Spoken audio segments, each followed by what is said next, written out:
അഹമ്മതി കാണിച്ചിട്ട് ഇന്ന് ചിരിക്ക. സോറി. എന്ത് സോറി? കുട്ടികളായാൽ കുറച്ച് അടക്കൊതുക്കൊക്കെ വേണം. എനിക്കതിന് കുട്ടികളായിട്ടില്ലല്ലോ. അതല്ല, പെൺകുട്ടികളായാലും ഇതുപോലെ ലോറി പായണ പോലെ കിടന്ന് പായാൻ പാടില്ല. അതിന് ഞാൻ സോറി പറഞ്ഞില്ലേ? എന്ത് തോന്നിയ കാണിച്ചിട്ട് സോറിയോ? സായിപ്പന്മാർ ഒരു വാക്ക് കണ്ടുപിടിച്ചു സോറി സോറി സോറി. പിന്നെ ഞാൻ എന്താ വേണ്ടേ? ഈയുടെ കാല് പിടിച്ച് കരയണോ? അത് ശരി.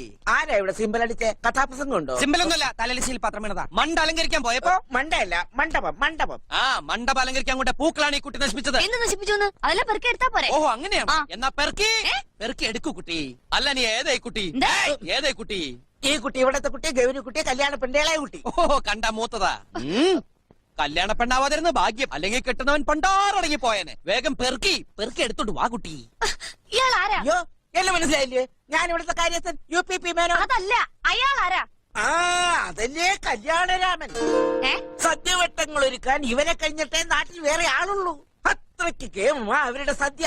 തിരുവിതാംകൂർ മഹാരാജാവിന്റെ കയ്യിൽ നിന്ന് പുട്ടിൻകടലയും അല്ല പട്ടുംവളയും വാങ്ങിച്ചിട്ടുള്ള കുടുംബക്കാരവര്, അറിയാവോ? അപ്പൊ പാചകത്തിന് വന്നിരിക്കുന്ന ആളാ? അതെ.